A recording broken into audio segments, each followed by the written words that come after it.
The lesson of Karbala is a very famous topic and it is discussed and talked a lot. Before I say something on this topic, I would like to mention something very important.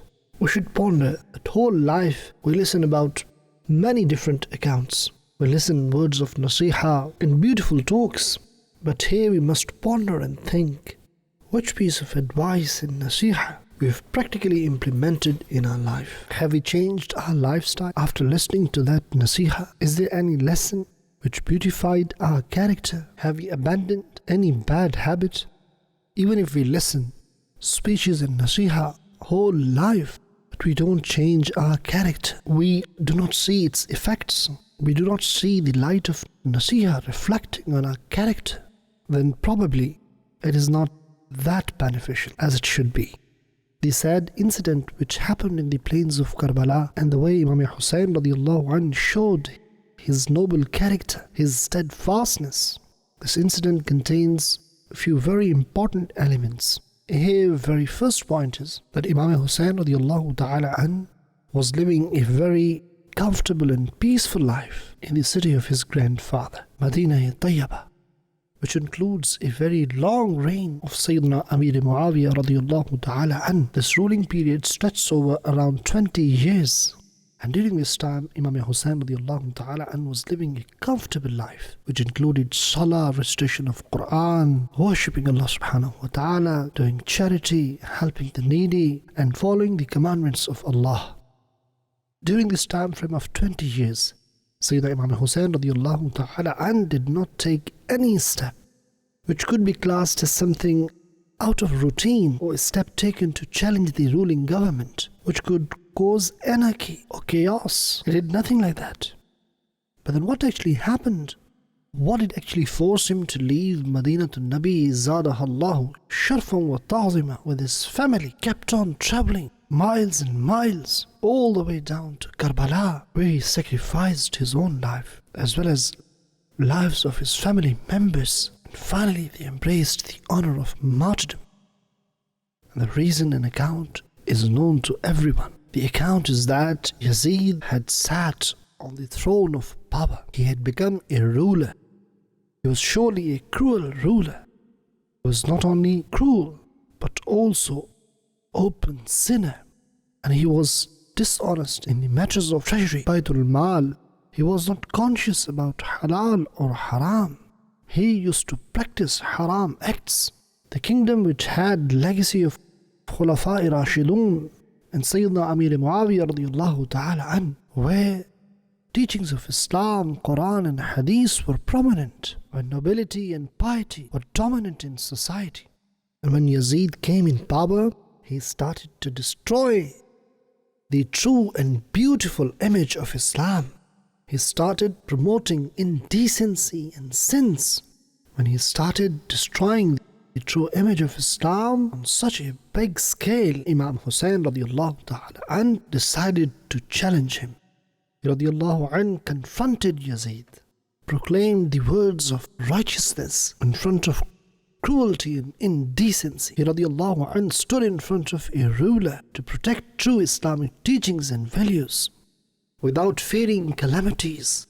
Imam Hussain radiallahu ta'ala anh chose the path of hurdles and remained steadfast to the extent that he never cared about his own life. Very first lesson we learn from this incident is that when indecency and sins prevail in a country, and people start committing sins and haram acts excessively, when people stop following the commandments of Allah subhanahu wa ta'ala, at that moment one shouldn't sit silent, one should try to rectify.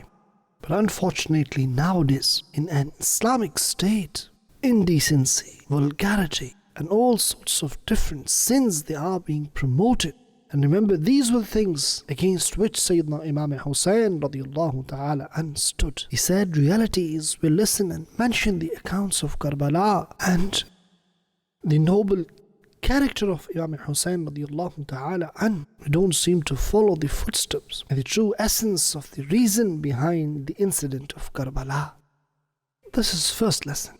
And secondly, when Imam Hussain radiallahu ta'ala anh reached in the plains of Karbala, and there he radiallahu anh, stood in front of his opponents with full courage. You can read or listen whole account of Karbala, whatever way you want to do. In that whole account of Karbala, you will not find a single word of complaint or unthankfulness from the tongue of Imam Hussein. You will not find him complaining in the court of Allah subhanahu wa ta'ala, Allah, why are you doing this to me? No, never. From start till end, you will find Imam Hussein radiallahu ta'ala an standing like a mountain of patience, showed steadfastness. He demonstrated true faith, peak of passion and courage. Dear respected viewers, this is the chapter of the Seerah of Imam Hussein radiallahu ta'ala an, which is enlightened like stars on the sky, and it is glittering like diamonds even until today. Further, finally he radiallahu an sacrificed his own life.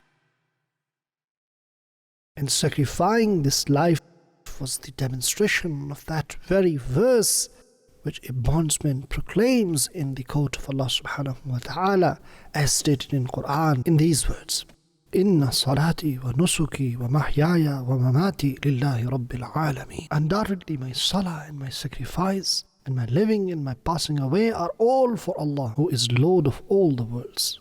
The sacrifice, this martyrdom, is the sign of that promise which a bondsman has made with his Lord Azza wa Jal, and sign of that trade which was done with Allah subhanahu wa ta'ala. Inna Allah ashtara min al-mu'minina anfusahum wa amwalahum bi anna lahumul jannah yuqatiluna fi sabilillahi fayaqtuluna wa yuqtalun.